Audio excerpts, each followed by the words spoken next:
the Bas in on this channel, and today we are going to explain the first lesson of the CBSC NCRT chapter 1 English, first book, The First Flight, a letter to a god.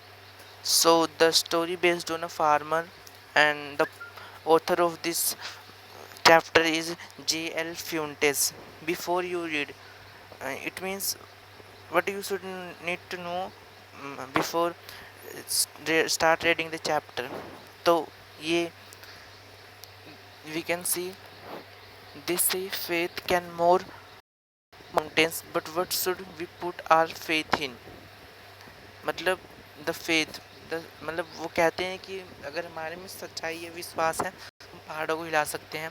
But what should we put our faith in, मतलब हमारे विश्वास में ऐसी क्या चीज़ होनी चाहिए.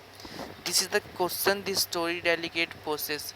इस पूरी कहानी में इसी के बारे में बताया गया है. Lencho Lencho is a farmer who writes a letter to a god when his crops are ruined asking for 100 pesos. Lencho है जो एक फार्मर है जिसने भगवान को लेटर लिखा है जब उसकी जो फसल थी वो रियूंड हो, उसकी फसल सारी बर्बाद हो गई और उसने भगवान से 100 पैसोस की मांग करी है. सो ये पैसोस जो हैं ये एक लैटिन करेंसी है. तो उसने 100 पैसोस की मांग की है. Does Lencho letter reach God, does God send him the money, क्या उसका लेटर गॉड तक पहुंचेगा, क्या गॉड उसको पैसे देंगे. Think what your answer to this question would be and guess how the story continue before you begin it to read it. तुम सोचो कि इसका आंसर क्या होगा और क्या हो सकता है, और गैस कीजिए कि कहानी की शुरू होने से पहले कैसे शुरू होगी. वन ऑफ द चिप्स, तो ये नॉर्मल एक्टिविटी आप कर सकते हैं चाहे तो. और ये अपना इंडियन पोस्टल वो है, लेटर है. So the chapter start here. The house, the only one in the entire valley, sat on the crest. तो crest होता है टॉप ऑफ द हिल, जो हिल होती है उसका जो टॉप होता है उसको crest कहते हैं. The only one is the entire valley sat on the crest of the low hill. From the highest one could see the river and the field of the rice corn dotted with the flowers that always promised a good harvest. मतलब पूरी valley में जो एक वो था, crash था, वो वहाँ पे वो बहुत ऊंचा था. वहाँ पे वहाँ से देखा जा सकता था नीचे की ओर कि नदियाँ बह रही है और जो खेत हैं वो कौन से लहरा रहे हैं, और वो एक अच्छी इस बात को दिखा रहे हैं कि एक अच्छी फसल हुई है. The only thing the earth needed was a downpour or at least a shower. So downpour का मीनिंग होता है बहुत हल्की हल्की बूंद वाली बारिश. तो the only thing the earth needed was सिर्फ अब उस फसल को हल्की हल्की बारिश की बूंदे की ज़रूरत थी, और अगर वो ना हो तो एटलीस्ट सावर की तो ज़रूरत थी. Through out the morning Lanco, morning सुबह बाहर आ लैंको सुबह मॉर्निंग में बाहर आता है. He knew his fields intimately had done nothing else but see the sky towards on the north east. वो जानता था कि जो उसके खेत हैं वो ठीक नहीं है जब तक उन्हें कोई बारिश की बूंदें नहीं पड़ती, एंड वो स्काई के नॉर्थ ईस्ट की तरफ देखने लग जाता है. Now we were really going to get some water women, उसकी बीवी कहती है कि हम थोड़ा वाटर बारिश होने वाली है हल्की हल्की. The women who was preparing supper, जो सपर को एक डिश होती है जो उसकी वाइफ बना रही थी, रिप्लाइड यस गुड विलिंग. तो लैंको रिप्लाई करता है कि हाँ भगवान करे ऐसा ही हो.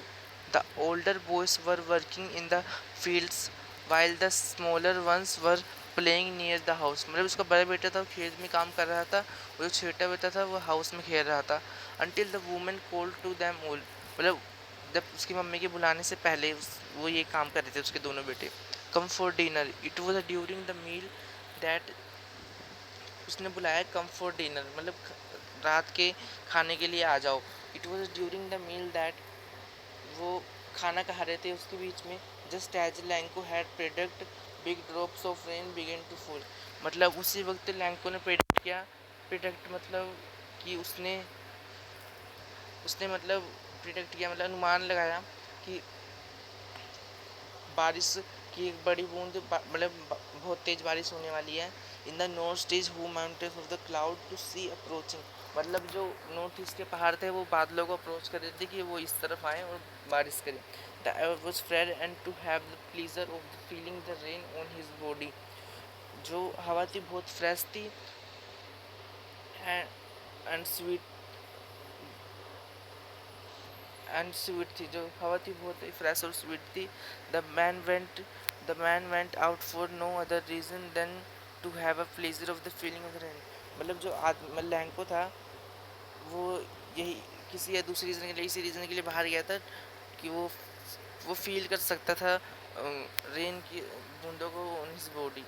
And when he return to exclaimed, जब वो वापस आया, there are not rain drops falling from the sky, मतलब कोई भी बारिश नहीं हो रही थी, मतलब कोई भी बादल से कोई भी बूंदें नहीं गिर रही थी। They are new coin, the big drops are 10 cent pieces and the little ones are 5, मतलब वो एक जो मतलब बहुत धीमे बारिश हुई थी तो उसके लिए वो पैसों के समान थी, तो जो जो बड़ी ड्रॉप थी वो उसके लिए 10 सेंट के लिए, सेंट भी एक करेंसी होती है जो लैटिन कंट्री में चलती है, पीसेस के बराबर थी। एंड द लिटिल वन, जो छोटे वाली बूंदी थी वो 5 पैसेस के बराबर थी। With a satisfied expression he regarded the fields of ripe corn with its flower draped in a curtain of rain, मतलब भी था, मतलब सेट वो एक मतलब बहुत अच्छा उसने एक्सप्रेशन किया। He regarded to field of the ripe of corn, मतलब उसे याद आया कि जो राइप का कॉर्न था, इट्स फ्लावर, उसके फ्लावर से तो ड्रैग्ड मतलब ढक गए, इन अ कर्टन ऑफ द रेन, मतलब बारिशों के पर्दे के अंदर उसके सारे वो ढक गए। But suddenly a strong wind began to blow and along with the rain very large hailstone began to fall, मतलब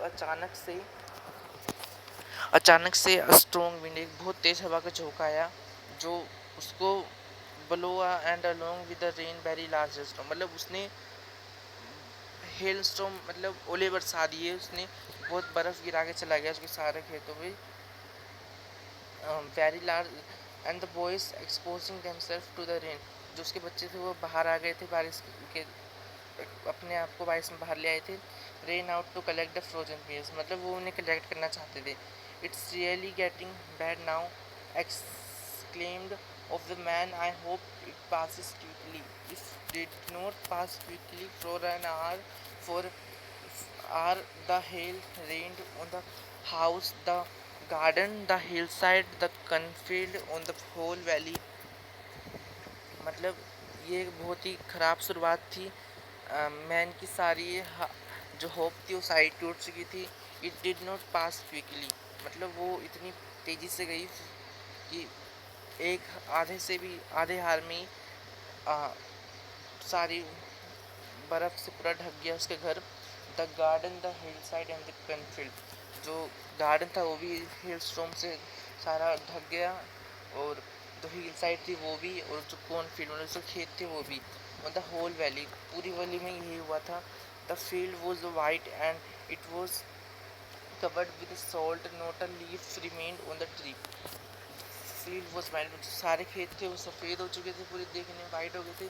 as if covered with salt, जो ऐसा लग रहा था कि जैसे बर्फ़ से नमक से पूरा ढका हुए।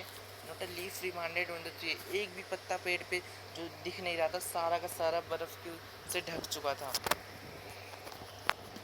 And the corn was totally destroy, जो मक्के के पेड़ थे वो सारे टोटली डिस्ट्रॉय हो चुके थे, सारे ख़राब हो गए थे।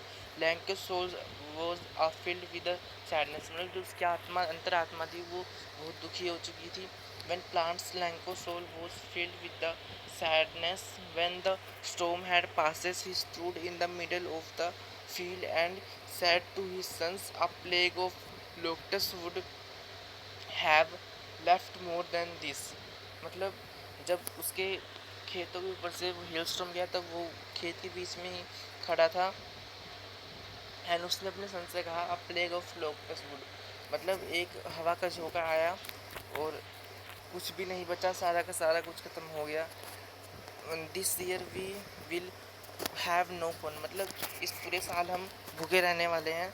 That night was a sorrowful one, मतलब वो रात बड़ी सोरोफुल थी, मतलब बुरी रात थी। All our work for nothing, मतलब ऑल उसका सारा जो काम था वो अब कुछ काम का नहीं था, मतलब वो सारा वेस्ट हो गया था। There no one who can help us, वहाँ कोई नहीं था जो उसकी हेल्प कर सकता था। We all are so hungry this year, हम इस पूरे साल भूखे रहेंगे, वो अपने बेटे से सारी बातें कहते हैं। तो गाइस ये इसका फर्स्ट पार्ट में इतनी एक्सप्लेनेशन होगी, देन नेक्स्ट पार्ट में इसकी बाकी की एक्सप्लेनेशन आने वाली है। तो अगर आपको वीडियो अच्छी लगे तो लाइक कीजिए, सब्सक्राइब कीजिए और कमेंट करना ना भूलिए। तो बाय बाय गाइस, मिलते हैं नेक्स्ट वीडियो में।